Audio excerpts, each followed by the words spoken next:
پێکەوە بێ جیاوازی فشار دروسترا و ئەم فشارە وای کرد کە هەرچی زووە بەشێک لە هەواڵەکان بەشێک لە سەرچاوەی ئیشەکان لە بکوژ ئەمانە لەلایەن هێزەکانی ئاسایشەوە دەستگیر بکرێت.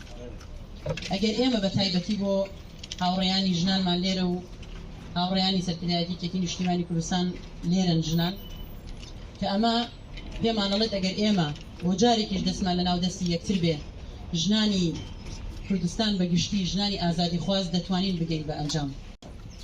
دۆستان هاوڕێیان هەواڵان هۆگرانی ئازادی خوازان و دیموکراسی خوازان هەموو کەسانی کە باوەڕتان بە دیموکراسی هەیە بەڕاستی زۆر بە ئازارم هەروەکو ئێوە تیرۆرێکی سیاسی زۆر هەژێنەر بوو بۆ هەمومان بەڵام بە هێندەی ئەوەش کین و نەفرەت لە ناوناخمان بەڕاستی وەک ئێوە وەک هەمووتان دەکڵێ.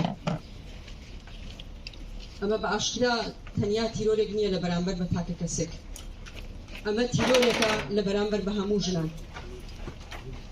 ناگیهان ئاکارسەر لە دوایین وتاریدا دەڵێ کەس ناتوانێت ئەو کەسانە بێدەنگ بکا کە هاواری ژنجیان ئازادی دەکەن.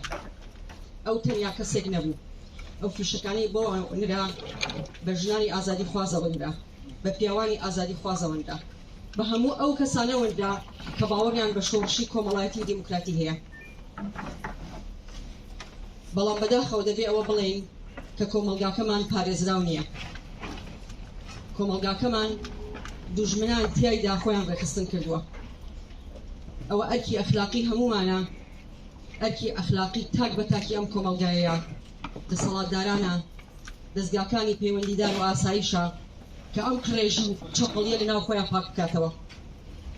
ئەگەر لەسەر ئەم خاکە لەکەیەکی ئاوا ڕەش بە کۆمەلگاکەمانەوە دەندێ دەبێ ئەرکی ئەخلاقی و ویژدانی هەمومانە ئەم لەکەیە پاک بکەینەوە. کۆتایی بەوە بێت کە تیرۆری سیاسی لە بەرامبەر بە کۆمەلگاکەمان ئەنجام بدرێت. بە تەنیا ئازادی خوازان ئامانج نین، تاک بە تاکی ئەم کۆمەلگایە ئامانجە. من دەمەوێت تەنیا بەو شتانەی کە ناگیهان ئاکارسەر ئامانجی بوو ئەوەتان بە ڕوون بکەمەوە. معریفە دەیویست خود وشیاری بڵاو بکاتەوە، دەیویست یادگایەکی مێژوویی بۆ ئەم کۆمەلگایە بەرهەم بێنێ، بە پرۆژەکانی، بە وتارەکانی، بە کارەکانی لە هەر چوارپارچەی کوردستان ویستی ئەو یادگایە دروست بکات. بە ڕێزانێک لێرە ئاگادارن کە ناگیهان ئاکارسەر خەونێکی هەبوو لەگەڵ ژنانی ئازادی خوازە دەیویست کورد خاوەنی ئارشیفێکی ژنی خۆی بێ، خاوەنی یادگایەکی مێژوویی بێ، یادگای دەوڵەت، یادگای دەسەڵاتدارێتی پڕێتی لە ناشرینی. کۆمەڵگەکەمان پێویستی بەو یادگایە هەیە کە ئەم ناشرینیە، ئەم چەپەڵی، ئەم قڕێژیە پاک بکاتەوە. ئەمە بەرپرسیارەتی هەر کەسێکە، هەر کەسێکە کە باوەڕی بە ئازادی هەیە.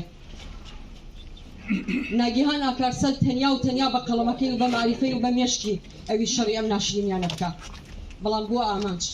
کردنی بە ئامانج، کردنی بە ئامانجی هەموو کۆمەڵگەکەمانە.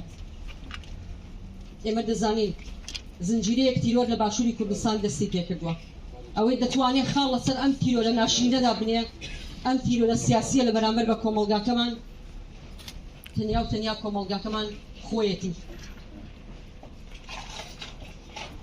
بۆ ئەوەش بە ئازارم بەڕاستی بە ئێشم بەقەت ئەوەش بنەفرەتم لە بەرامبەر بەو داگیرکاریەکی ئێستا لە بەرامبەر بە عەقڵ و کولتوری ئێمە دەکرێت.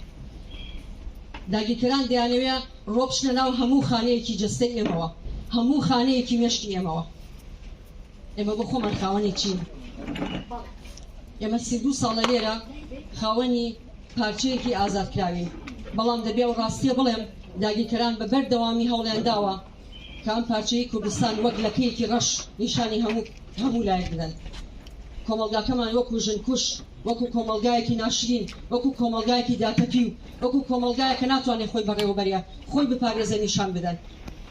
بەڵام ئێمە لە بەرامبەر بەوە چی دەکەین؟